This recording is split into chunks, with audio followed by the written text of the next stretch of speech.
Assalamu alaikum wa rahmatullahi wa barakatuh. Mpenzi mtazamaji, natumai mzima buheri wa afya. Jina langu ni Haifa Muhammad na karibu katika kipindi kipendacho Pewa Asubuhi ndani ya kitengo afya na ustawi. Alhamdulillah, siku ya leo tena tupo naye si mwingine bali ni Shazmin ambaye yupo na sisi ndani ya studio zetu ili kuweza kutufahamisha mengi, kuweza kutuelimisha, kutujuza mengi kuhusiana na afya yetu.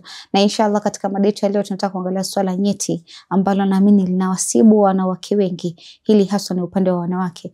Linawasibu wanawake wengi na huenda labda haujui, haufahamu, labda huenda uko nayo lakini haufahamu. Sasa inshallah siku ya leo mada yetu inahusiana na cervical cancer ambayo ni saratani ya mlango wa uzazi. Tutaka kufahamu hii saratani ya mlango wa uzazi ni nini hasa? Je, symptoms zake ni zipi? Utajuaje kama uko na saratani ya mlango wa uzazi? Na inshallah tukirudi kwake Shazmin tutaweza kufahamu mengi na mengi zaidi ambao ameweza kutuandalia siku ya leo. Assalamu alaikum wa rahmatullahi wa barakatuh. Wa alaikum salam wa rahmatullahi wa barakatuh. Karibu tena Shazmin. Shukran. Naam, ni furaha tena kuwa na wewe, kuona utatuelezea masuala mengi kuhusiana na afya. Kama nakwambia ulivyosema mwanasaikolojia, na pia wewe ni mtu ambaye una create awareness kuhusiana ili swala zima la saratani, kwa sababu saratani ni ugonjwa ambao unaenea kwa kasi sasa hivi. Yaani kuna saratani kila aina. Na inshallah tutataka kufahamu hii mada yetu ya leo kuhusiana na saratani ya mlango wa uzazi ambao kwa kimombo wanasema ni cervical cancer. Naam, bismillah. Bismillah.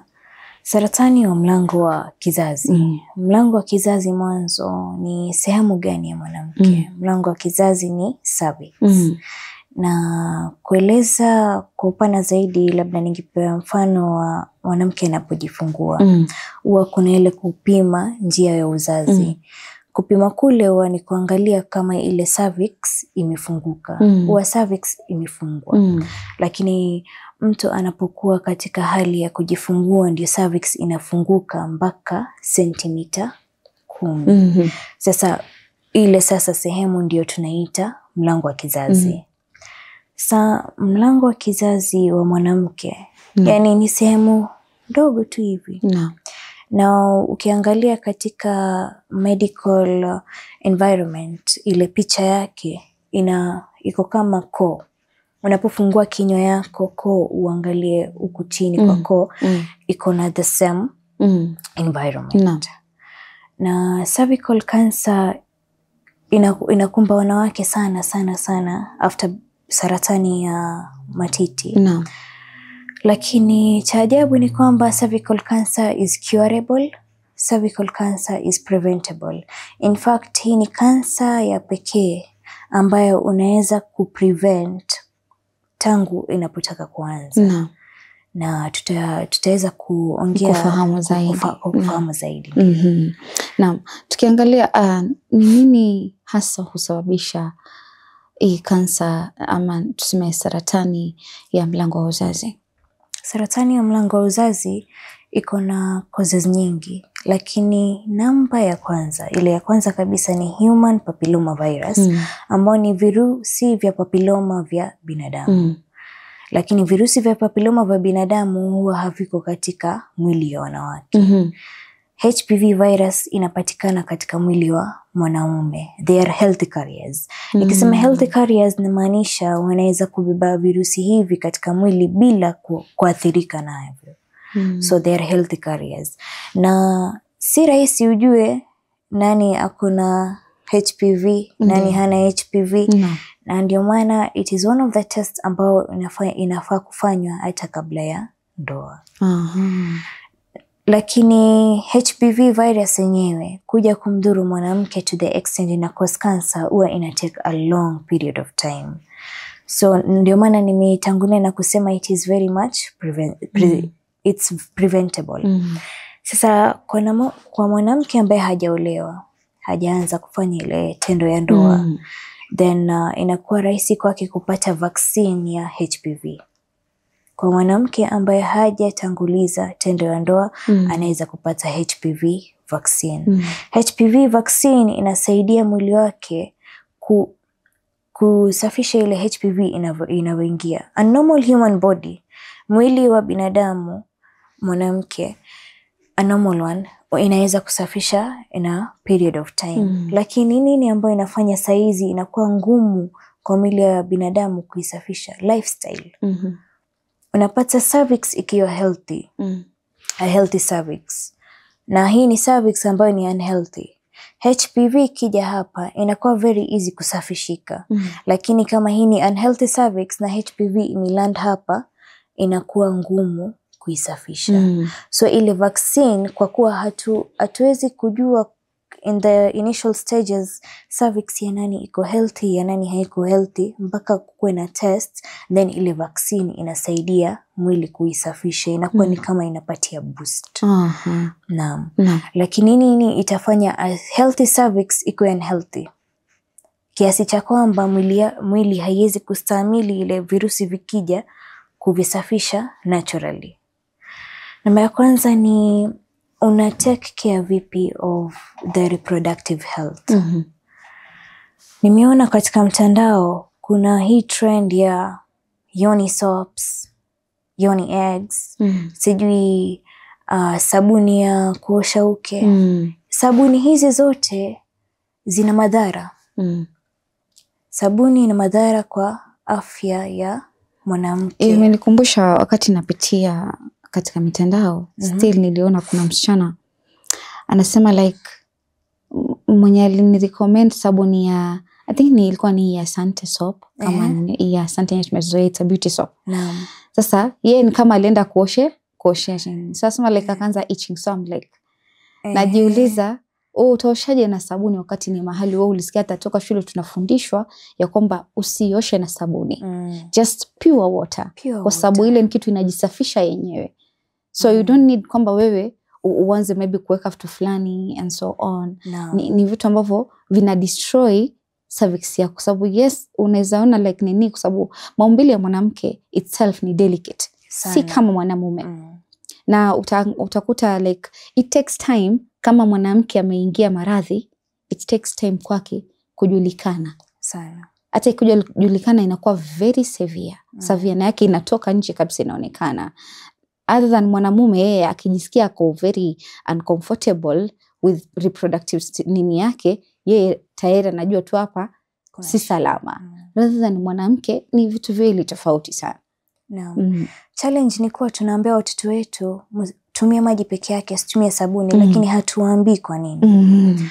It took a very long time for mimi mwenyewe kurealize kuwa, unaona mwanamke anapokuwa, ukifika ile stage ya puberty, na ningependa kuwa na uwazi kabisa, kwa kuwa tunaongelea masuala ya afya. Unapata kama ile ni underwear yake inakuwa na bleaching effect.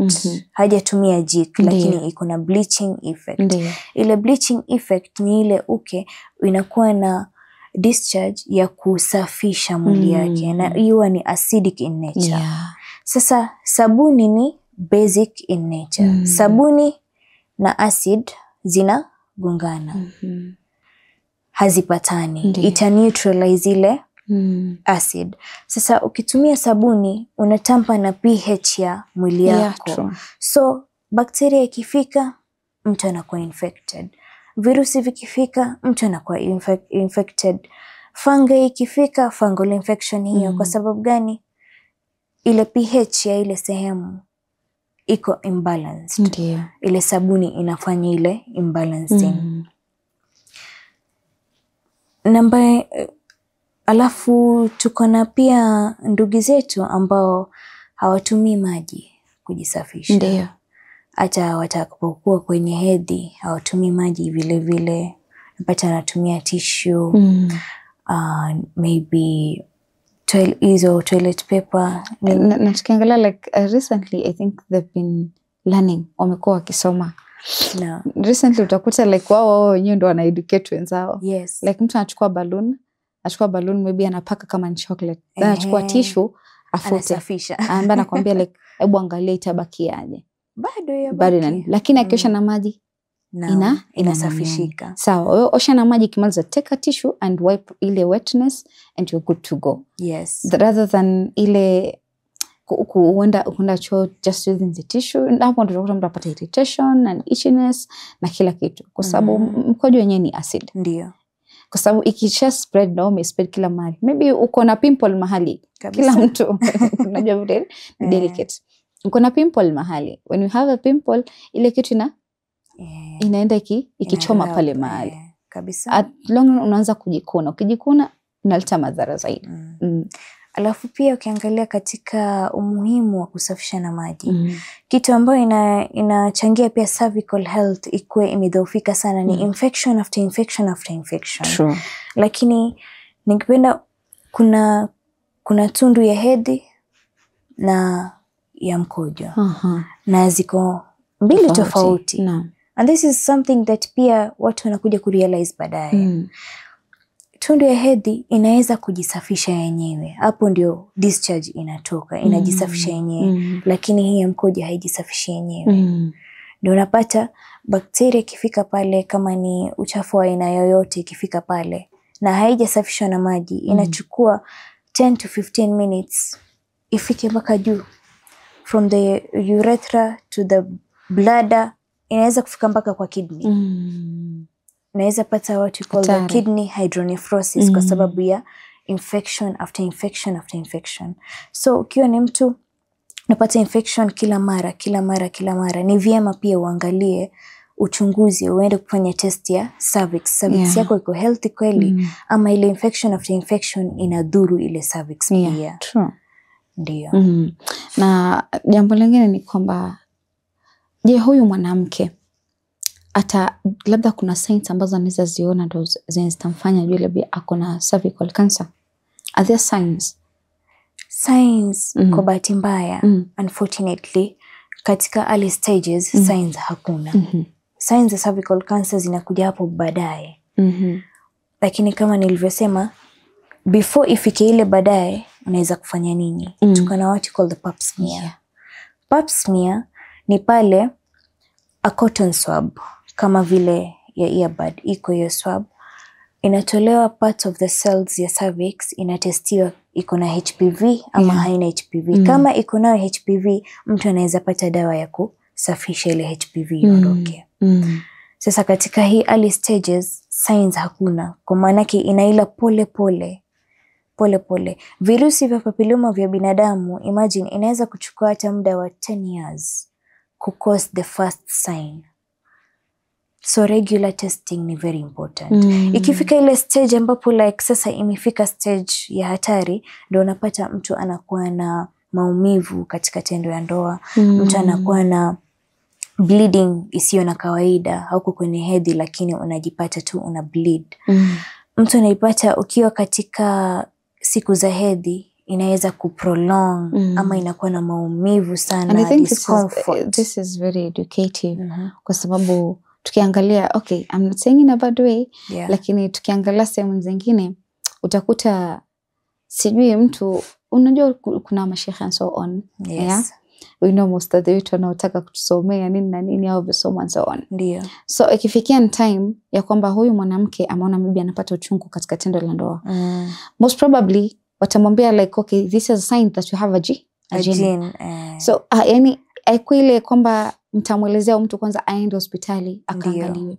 Akiangaliwa kutokana labda hana tatizo, kwa sababu lazima angalia apitie kwa gynecologist, amwangalia fahamu labda huyu mtu ako na ile tatizo 1 2 3 4. Yeye ataenda kwa ustadhi kwanza. Ujapitia kwanza kwa daktari uangalie maybe niko na shida mwilini mwangu, kwa sababu lazima uangalie maybe is there something that is bothering me kwa mwili wangu. Niende hospitali niangalie labda niko na maradhi 1 2 3, ndio ndio ule nitasuluhisha. Sisi tumezoea kwamba tunaenda kwa mashehe kwa sababu ashaambiwa kwamba ukiona uko na dalili hizi, jua kwamba uko na subiani ama uko na jini mahaba. Ndio. Sasa inakuwa ngumu mtu kuadapt na ile ni kwa sababu ndio Mwenyezi Mungu anasema ndio tumsake msaada. Lakini nakwambia pia unapojisaidia wewe, yeye naye atakusaidia. Na jambo la kwanza kabla hata labda maradhi yakifika, na utakuta labda wengine wanaenda hospitali kwanza kuangalia labda kuna maradhi yafika, labda ama huyu hana maradhi. Atuoni ndio anasema nini? Sasa niende kwa ustadh nikasomewe ama nijifanyie rukia and so on. Sasa nadhani pia hii kitu ambacho kinafaa kutiliwa mkazo. Wengi za kuwa labda maskini mtu ni ugonjwa ule uko nao. Ndio unaenda kwa sheikh anakufanyia visomo, labda hata hauna huyo jini. Hauna, huenda ni jambo la kimatibabu linahitajia wewe kufika hospitali.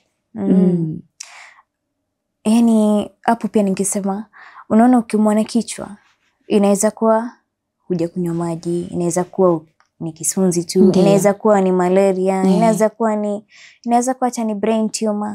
Yani one symptom inaweza kukari mambo mengi. Lakini huwezi kusema hutafanya test for each kwa kuwa symptom ni moja. So I think pia tunafaa kuchukua ile holistic approach. Naenda hospitali na pia unafanya maombi. Now the next point ambao it's very very important ni hii point ya pelvic pain. Unapata pain katika mifupa ya pelvic. Na unapata sana sana mwanamke akishaanza kupata hiyo pain, maybe ni ugonjwa namba nini, wewe umezoea kubeba vitu vizito. Wewe umezoea si umejifungua ndio maana. Lakini kuna point ile pain si normal. Kuna point hii uchungu ikikuwa si normal tena. So I think we should stop telling women ni kwa sababu umefanya hivi, ni kwa sababu umefanya hivi, ni kwa sababu, and we rather go now to yes, you're feeling pain, what can we do about it? Yeah, true. Manake most of these symptoms people dismiss it as normal. Mambo mengi katika human body ya mwanamke si normal, they are common. Common is not normal. Hata katika siku za hedhi there is kuna kiwango ya pain, ikifika hiyo pain kiwango mpaka huwezi kufanya chochote, si normal. Lakini utaambia nini, kawaida ya wanawake, ukizaa itaisha, inakuwa dismissed. Lakini mambo ni mengi. Hata ukiwa na shida ya kizazi sana sana inaweza kushuka na affect ile cervix. Ndio. Shukran sana Shazmin, tutachukua pumziko, tukirudi tutaweza kuendelea na awamu ya pili, tufahamu zaidi kuhusiana na saratani ya mlango wa uzazi. Asante sana. Kurudi kwako mpenzi mtazamaji, natumai katika awamu ya kwanza tukiwa na Shazmin ndani ya studio zetu anazidi kuelezea mengi, kujuza mengi kuhusiana na saratani ya mlango wa kizazi, cervical cancer. Ni kitu ambacho amekwambia ni vizuri sana kwenda hospitali uende ukafanya check up, na pia ni vizuri zaidi huu ugonjwa unatibika. Yani ni ugonjwa ambao unatibika. Sasa lakini usingoje mpaka ifike ikue konk ndio uende ukafanya matibabu. Regular check ups so on itakupea wewe urahisi, ama itakufanya kuwe na ule urahisi wa kuweza kutibu maradhi labda ukipatikana nayo. Na inshallah mpenzi mtazamaji, acha tuchukue mapumziko, tutakaporudi tuendelea zaidi.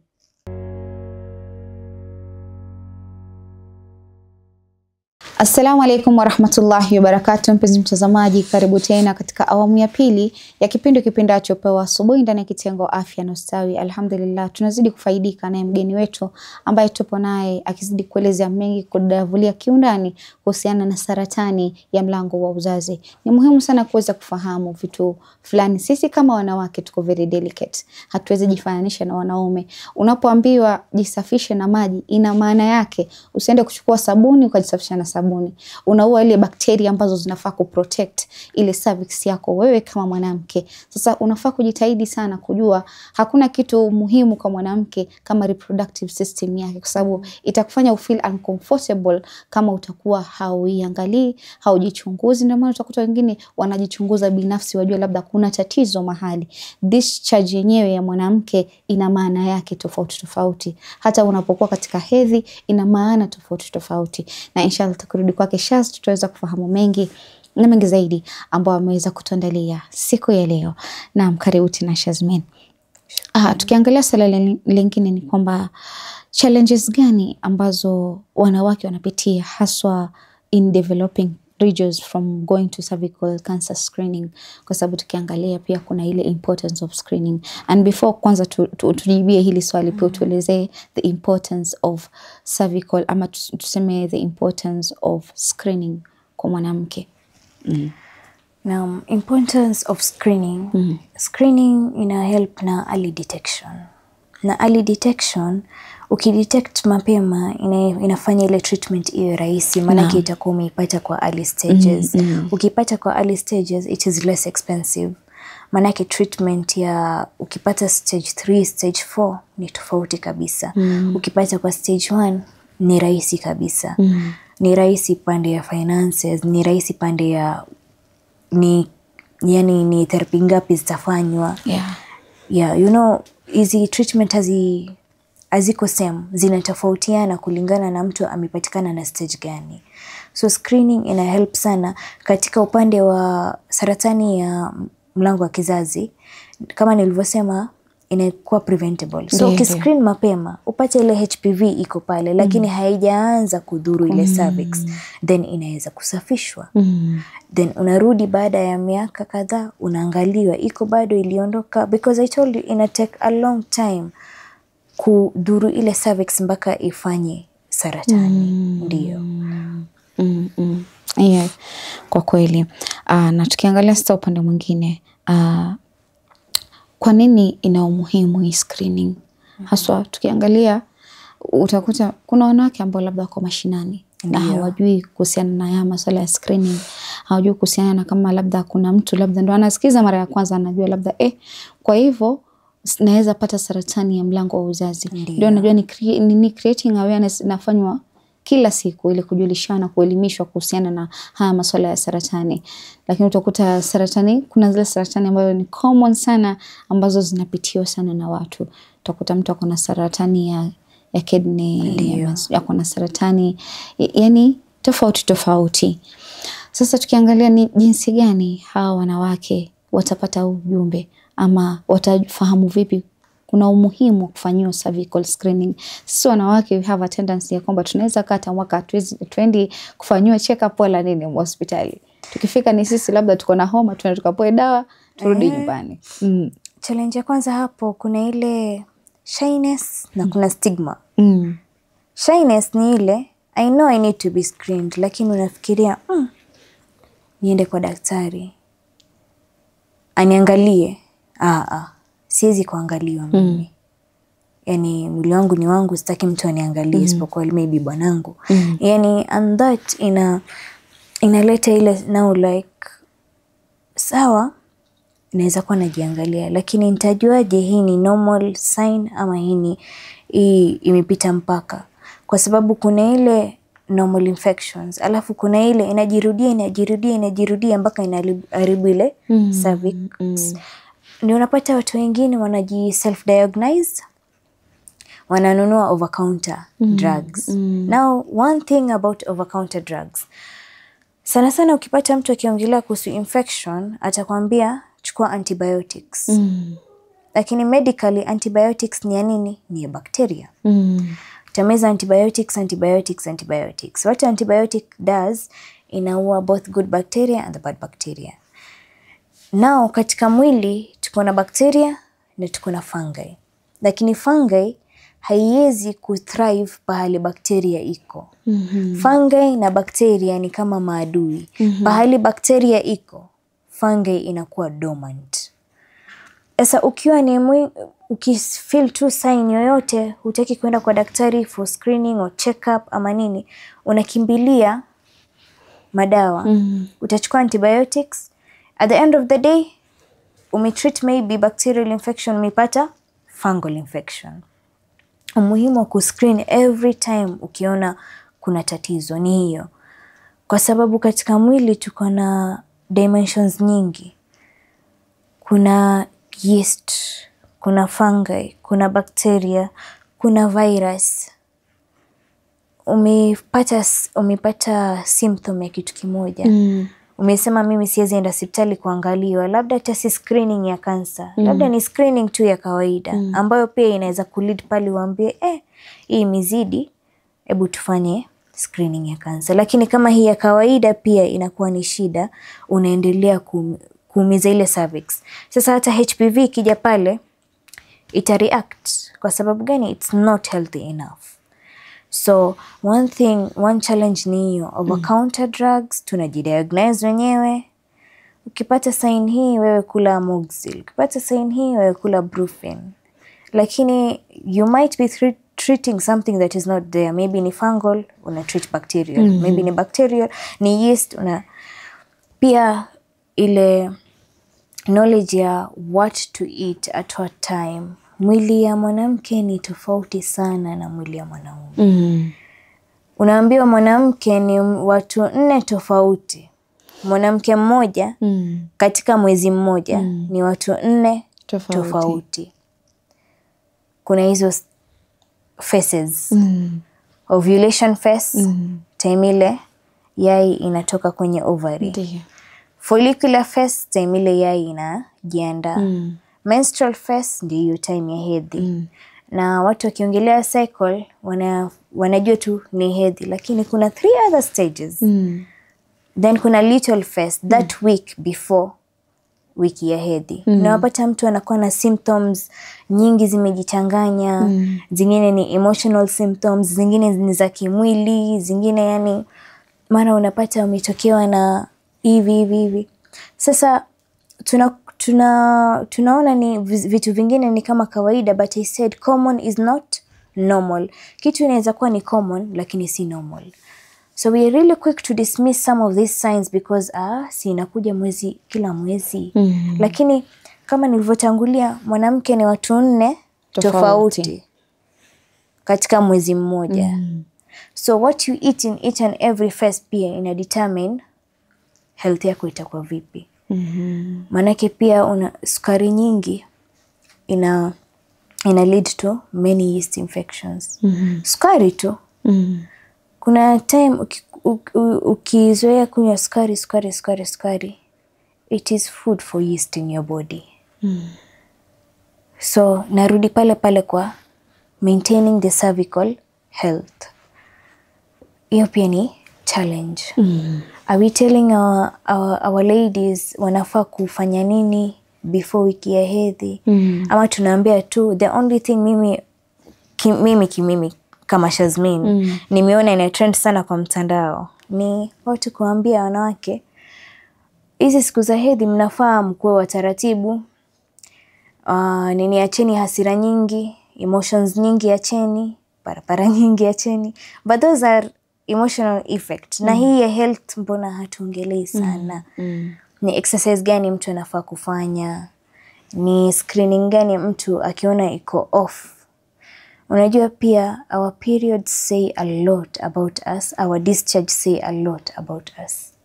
Kabla ya hata ile saratani ifike stage ya saratani, nimesema saratani ya mlango wa kizazi inachukua muda mrefu. Ndiyo. Lakini katika hii muda ambao ina manifest, utaona changes. Nilisema signs haziko clear. Lakini kama wewe ni mwangalifu wa kuangalia discharge na hedhi, utaona changes pole kabla haijafika ile stage. Ndio muhimu wa screening sasa. Mashallah. Hicho ni kitu kizuri sana. Na tukiangalia swala lingine ni kwamba what are the main treatment options for cervical cancer and how do they differ depending on the stage? Naam. Treatment option ya cervical cancer, acheni kumbushe kuwa kuna preventive care ambao ni vaccine. Then ikifika ile point whereby maybe mtu kupata ile vaccine, labda umeolewa lakini hukujua kuwa kuna vaccine kabla ya kuingia tendo la ndoa, then unaweza kufanya the pap smear ambayo unafanya muda after muda, kama ni kila baada ya miaka 2 una check ile cervix health yako. Then hapo unaweza, kama HPV iko, unaweza pata treatment option ya cleaning it out. Then ikifika ni stage sasa imefika, now this is cancer, hii ni saratani, haiko tena katika ile stage ya kumanifest. Tushathibitisha ni saratani. Ndiyo. Inathibitishwa vipi? Na biopsy. Biopsy ni detection method whereby part of those cells zinachukuliwa. Biopsy ni detection method where those parts of cells zinachukuliwa, unapeleka kwa lab, unaangalia are these cells cancerous or not.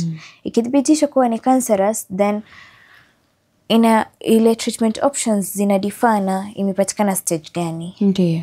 Kuna mtu amepatikana ni stage 4 maybe, unaambiwa lazima itolewe ndio tuendelee na treatment. Manake pia these trauma cells, these cancerous cells ziko aina mbili.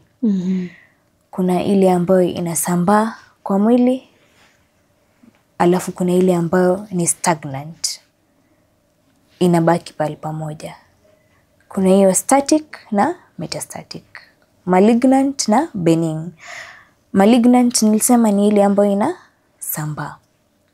Sasa ukipatikana, that is the type of cancer cells unayo, na imepatikana stage, inaweza kuambiwa either uanze na chemo ama uanze na radio. Hiyo itadepend na daktari wako na mwili yako yenyewe ina react vipi, na hiyo treatment ina react vipi na zile cancerous cells. So options, tukuna chemotherapy, kuna radiotherapy, na kuna ile kutolewa kwa uzazi. Na sasa tukifika kwa kutolewa kwa uzazi, kumbuka uzazi wetu uko na hormones. So tunafika kwa hormonal therapy. Tunafika pia kwa immunotherapy. Kuangalia sasa hormones vipi zitakuwa balanced. Manake katika mwili wa mwanamke, zile ovaries, ile uterus, ndio ina carry most of the hormonal factor katika mwili wa mwanamke. Ikija kutolewa yote, the uterus mpaka the ovaries mpaka fallopian tube, ndio unapata hata mwanamke anakosa ile estrogen hormone katika mwili yake. So itabidi aipate kwa hospitali in hormone therapy. Ndio utapata wengi ambao wamepata kutolewa uzazi wanakuwa na symptoms ya kutoka kwa ndevu, na kile estrogen imepungua sana kwa mwili. Breaking of the voice. Alafu kumbuka sasa hapo hakuna hedhi. So pia ile kuna disruption ya how the body imezoea. Yes. So treatment options itadepend ni how far the cancer has come. Ni cancer cells aina gani, tumor aina gani. Alafu pia how is your body reacting to it, ina react vipi. Okay. Ndio. Now, tukiangalia swali lingine ni kwamba what are some emotional and physical challenges patients face during the treatment? One thing is, unaona katika saratani, na haswa tukiangalia saratani ambayo ina affect wanawake. Sadly, unaambia when you're counseling them, prepare them to lose people. Prepare them to lose people. There are still myths hapa katika society. Mwanzo ikiwa ni saratani ambayo ina affect uzazi, iwe ni matiti, iwe ni mlango wa kizazi, iwe ni uterus yenyewe, ile womb yenyewe, ule mfuko wa uzazi, iwe ni ovaries, utapata people are really quick to say like, sasa mwanangu wa mtu mwingine, huyu hata kuzalia. Hata akikuzaliwa hata nyonyesha. Hata so katika mlango wa kizazi kuna ile first feeling of shame inakuwa ina throw on them. They shouldn't be having it. Hawafai kuwa na ile feeling of shame, maanake huo ni ugonjwa. So one challenge ambayo inakuwa first hapo ni ile stigma from the society. Napata huyu labda mienendo yake si mazuri, ndio maana imekuwa hivi. Ndio katika other ways of preventing cervical cancer ni prevent multiple partners. But that is not the main cause. Hiyo si cause. So unapata mtu ako very quick to judge. Labda hiyo umeipata maybe through HPV, lakini ni partner wako amekupatia HPV. Kumbuka nilisema HPV iko kwa wanaume. Ndio. Wewe ni mwanamke umeolewa. Ndio. Bwanako ndo akona hiyo HPV. Unajua hata akioa bibi wa pili, watatu, manake katika dini ya Kiislamu tunaambiwa like polygamy is allowed. Unajua hata akioa wengine wanafaa kuwa tested, because kama tuseme ni toa mfano vipi, sitaki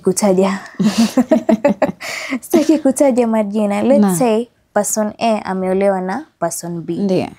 Alafu huyu B ameoa C. C kama akona HPV katika mwili yake, let's say aliolewa before ikaingia kwa mwili yake ile 10 years bado. Unajua hata kama huyu mume hana, anaweza ipata kwake, yeye akue healthy carrier na aisambaze kwangu. Kwa person A. So higher chances ni kwamba inaweza kusambazwa. Ndio. Ni kwamba kitoka kwa mfano imetoka kwa mwanamke huyu, inaweza huyu anaibeba sasa anaipeleka kwa huyu mwingine. Ndio. Yes. So mwanamume anaweza kubeba HPV kutoka kwa mwanamke mmoja kupeleka kwa mwanamke mwingine. It's very much possible. So pale kunaweza kuwa na utatanishi, mtu aseme wewe umeipata vipi na pale ulipoolewa mume wako alikuwa hana. Umeona hapo? Ndio. Kumbe yeye labda alioa na labda alioa kisiri. Kweli. Ujui, ashaipata, ashakusambazia, unapata challenge hapo ni mwanamke anaulizwa. Ulitoa wapi? Kama umesema ni hivyo, ulitoa wapi? Another challenge ni hivyo, feeling of shame. Challenge nyingine ni mwili wetu, kuna a lot of grief tuko nayo when we lose a part of the body. Na uzazi ni kiungo muhimu sana katika body ya mwanamke. Mimi kama mwanamke, cha kushangaza like wanawake wa siku hizi like this generation imefikia to terms like no, mimi sitaki kuzaa. Ndio. Like imefikia to terms wengine they go to kwa extent kwamba mimi nataka tu kuzitoa. So nakuza anatoa kizazi chake, it's like anakwambia like mimi if I can't be stable enough, ama mental health yangu siwezi kuwa stable enough to raise a child, ama stable enough mimi mwenyewe kujiangalia, how can I raise a child? So nakuta wengine like they don't have that ability ya kuma mimi siwezi fikia mahali na nazaa. So wengi siku hizi like they really wanakwepa hiyo story ya kuzaa na nini and so on. A very few ndo wako na hiyo thinking. Like most of the times ukienda mitandaoni mtu anakuambia like some do regret like they give birth. Yeah, they just want to be child free. Wataki ile siju kuwa nile mzigo ya kuzaa and so on. So na tukimalizia inshallah, hebu ni advice gani utawapea wanawake ambao labda wanaona wanaogumu kwenda hospitalini kwenda kuwa tested kujua kwamba labda kuna cervical cancer, hasa the married couples? It's very very important. To the women, afadhali ukuwe tested, uijue mapema. Kuna hii myth ya kuwa kuna wengine wanakuambia unachokitafuta utakipata. Lakini mimi nasema kama kipo, kama haipo. So it's rather uende ukuwe tested mapema. You save yourself all that trouble ungekuwa umeipata hapo baadaye. Pia unafaa unajua katika taking care of our body. Katika taking care of our body, hii lifestyle ya saizi imekuwa very shaky. The lifestyle saizi we are eating, we are consuming processed chemicals, processed foods, chakula za mkebe. Umesema vizuri, saizi watu wamechange, wamebadilika, ile mpaka kupika inakuwa shida. Nitanunua tu maharagwe ambayo ishachemshwa kwa canned beans. Mwisho pia tutakuja tupate ugali ilishopikwa kwa supermarket. Chapati ziko already. Chapati ziko, unaenda tu unachoma. Hata zingine zimechomwa, unafanya tu it's ready to eat, unapasha moto. Samosa ready to eat. But all this ready to eat unapata kila pahali. It's ningetengeza nyumbani in 2 days ingeharibika.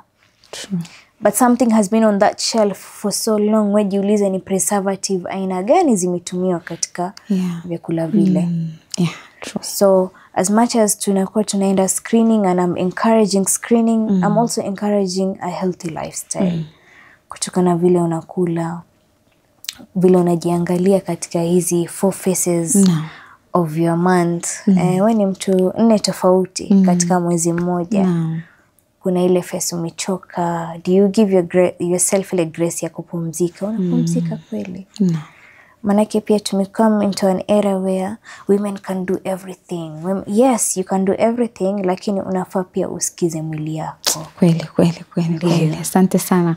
Saa zingine huwa najiambia kwamba Mwenyezi Mungu ana hikma, kwa nini alisema wanawake wasifanye kazi. Alikuwa na hikma yake, ni ile sasa hivi hatuna namna. Inabidi tufanye kazi, tutafute hizo riziki, lakini Allah ana hikma, kwa nini alisema wanawake hawafai kufanya kazi. Mwanamke ni apewe. Akae nyumbani apewe. Ndio, yani atakuwa, kwa sababu nadhani pia Allah alikuwa na hikma kuangalia kwamba mimi mja wangu nimemuumba mwanamke ana umbo lake na kuna complications zake. Naam, shukran sana Shazmin. Alhamdulillah kwa kuwa na wewe, na Allah kuzidishie zaidi kwa elimu, kuzidishie zaidi, uzidi kuelimisha watu wengi katika jamii. Kurudi kwako mpenzi mtazamaji, natumai katika awamu ya pili tukiwa na Shazmin ndani ya studio zetu, naamini umefaidika na yeye, umejua mengi kuhusiana. Najua ni topic kubwa sana ambayo inahitaji muda mwingi sana wa kuweza kuyajadili, lakini alhamdulillah kwa rehema za Allah naamini utakuwa umeweza kufaidika, umefahamu mengi, na insha Allah mpenzi mtazamaji, sina mengi ya kusema isipokuwa ni kukuambia masalam.